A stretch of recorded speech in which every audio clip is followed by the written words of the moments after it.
Our next presenter is Simon Blair. He's the founder of 5 Degrees, and he's also a National Advisory Board member here at ACXPA. And the reason we love Simon is because he has 20 odd years of experience, I won't date you, Simon, of managing not only contact centres, but he really gets into the training and QA space. He runs a number of courses for us as well on CX skills. And in this session, Simon's going to be giving us some really good tips for how to be a better coach in a contact centre environment. So welcome to you, Simon, and I will throw over to you to lead the way.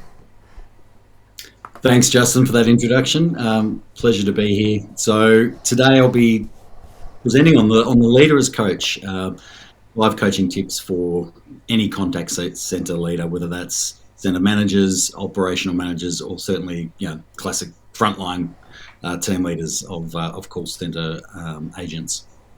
So, with that in mind, let me focus on why coaching in the first place. And the critical thing with coaching is it's action based. It shows through your actions as a leader rather than words.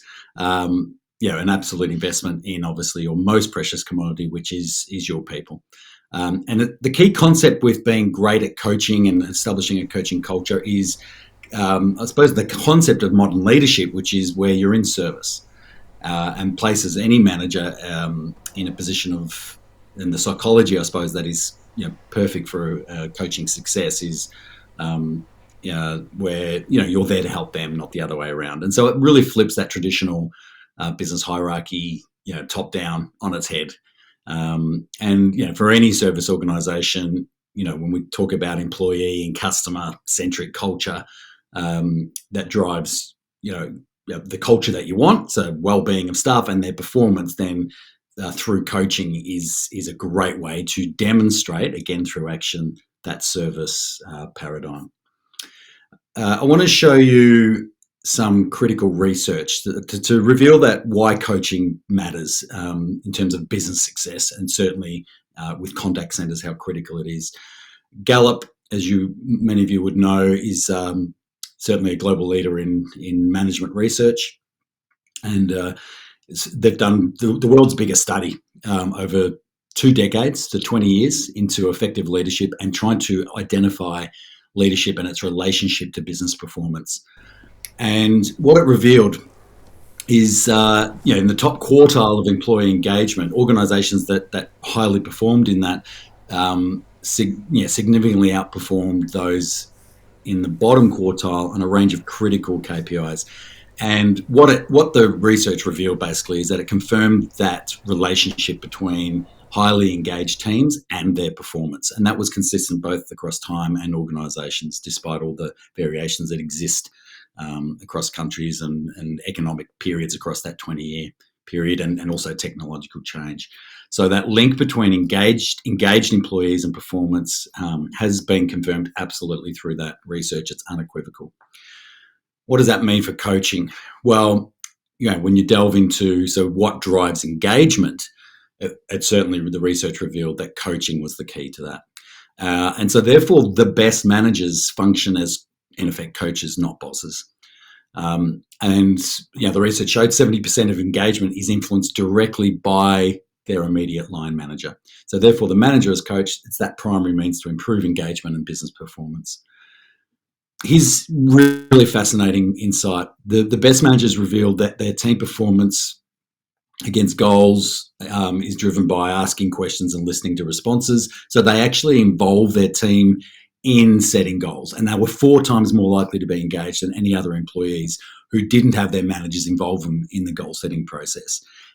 And daily feedback from a manager led to 3 times more likelihood of being highly engaged.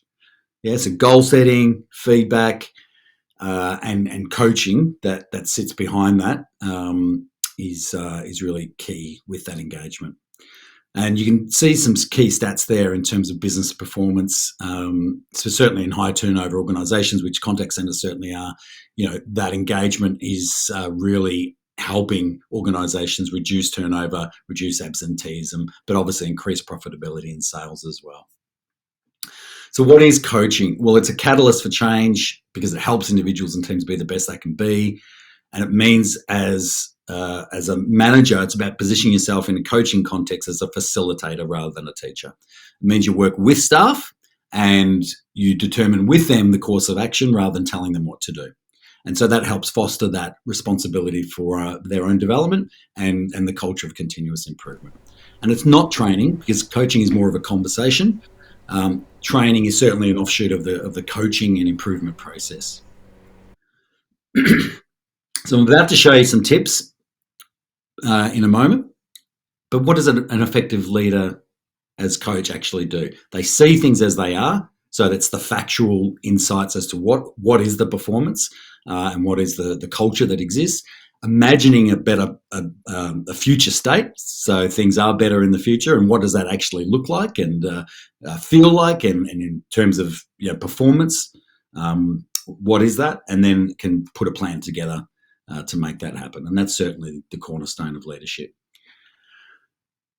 So the manager as coach, if you want to be an effective manager that drives high engagement and high performance, positioning yourself as a coach and conducting coaching is essential. So what are the best tips, therefore, to be an effective coach? Number one, setting expectations and goals. The research revealed how critical that was to staff engagement. And so setting specific targets, certainly around customer aligned goals rather than just say productivity, which is often the trap in contact centers. Focus on the process that will take care of the outcome that you want, i.e. more efficient resolution of inquiries. So outlining goals and KPIs aligned with your objectives. But here's the critical point, revealing the key behaviors required to achieve them. So it's the how. So as a manager, you want to show the how. What do you need them to be doing to achieve those targets that you put in place? And that's often the difference between those that break through in terms of high performance and those that just stay mediocre. It's not just, here's what I want you to do. Let me show you how that's going to happen. And that happens in the context of coaching. And so communicating those targets clearly and regularly is critical. The heart and soul of great coaches and modern coaching and modern leadership is coming at feedback around performance and achievement from a focus on strengths. So a strengths-based approach to feedback. Many of you would be familiar with the classic compliment sandwich where, lead with a compliment, deliver the bad news, finish with a compliment. Don't worry about that. When you're providing feedback, certainly lead with what team members are doing well, recognize accomplishments, but then focus on development areas. So really, it's more of a 1-2 approach in that regard. But don't ignore what is working. That's often a mistake. Great coaches, they really focus on the accomplishments and they really highlight those strengths of individuals, which can obviously be different.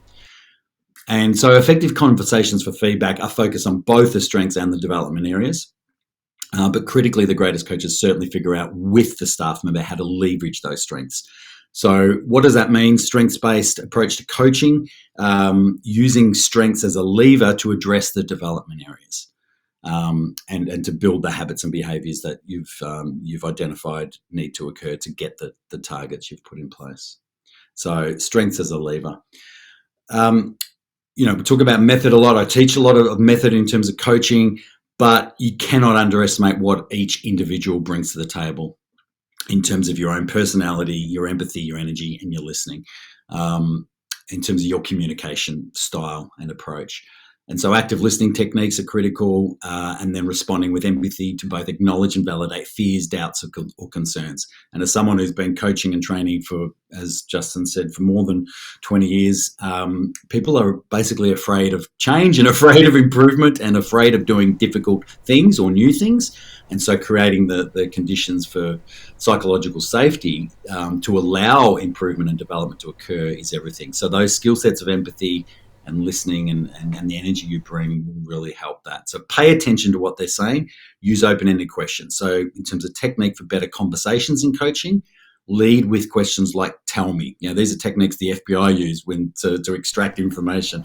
If people are closed, use tell me about how you think you're going with your performance at the moment. So the best coaches first probe, they listen, and then critically they empathize. Which is about acknowledging the emotions and situations that individuals describe to you. And when you do that, you, again, create the conditions, as I said, for success. So only respond with your insights to the coaching itself, with your expertise, insights, guidance, demonstrations, practice, all the aspects of what we would equate to what coaching is. Do that on the back of first asking questions, listening, empathizing. And so you lead with that, and then be the expert and the doing, I suppose, the action. So a listening, empathy, action approach helps build that trust and the psychological safety essential. That's essential for the success. Finally, number one rule in terms of your communication and what you bring to the table, don't be boring. Yeah. So bring energy, imagination in terms of that future state, and certainly passion for improvement, passion for wanting to help your staff. So improvement culture, creating a continuous improvement culture is really what coaching helps to achieve and helps drive engagement, because everyone wants to work in a place where you feel like you're moving towards something, feel like you're able to achieve things and make a positive contribution to success. And there's so many studies in terms of just human behavior and happiness, and we need to feel that we're contributing and making a difference. So encourage your team to constantly strive for improvement. Never settle for mediocrity. Change is a constant, and obviously building an acceptance of that is critical, and we're always looking to get better. Small wins and celebrating those is essential. Failures are seen as opportunities rather than things to say denigrate or see as a negative, because they're opportunities to learn and grow. And failure also means that your staff are trying things, and that's actually the pathway to success. So encourage experimentation and innovation. Find new ways of working that can improve performance. A great coach will always seek to do that with their staff rather than just doing that in isolation. Encourage professional development opportunities and offer support in improving the careers of your staff through access to training, mentorship, coaching, etc. And helping them advance their careers is the hallmark of great organisations. And finally, lead by example. Yep. One of the great pieces of advice I got from my first manager, and when I started to do acting team leading and first start coaching and supporting staff, was that never forget you are always on show. And so perform. It is a performance. Bring your best, bring that energy and that passion to your work, and recognise that they're watching. They're always watching. And so be in service to your team. You're there to help them. They aren't there for you. Yeah. Get in the trenches, get your hands dirty. That's been the key to my success as a coach and as a trainer. Are you prepared? Don't ask them to do anything you're not prepared to do yourself. So role model those behaviours that you want to see. And in terms of coaching and cut through and making that efficient in terms of seeing leaps in performance, let me show you how to do it rather than just constantly telling them what you expect, is a powerful way. And so be transparent, communicate openly, and, to help build that trust and collaboration. So, that teamwork. And finally, and a key question for every leader to consider, certainly with that concept of the manager and leader as coach, is, are you open and ready to be coached yourself? And this is a key thing. Revealing your own development areas and vulnerabilities to team members is certainly what the great coaches are prepared to do.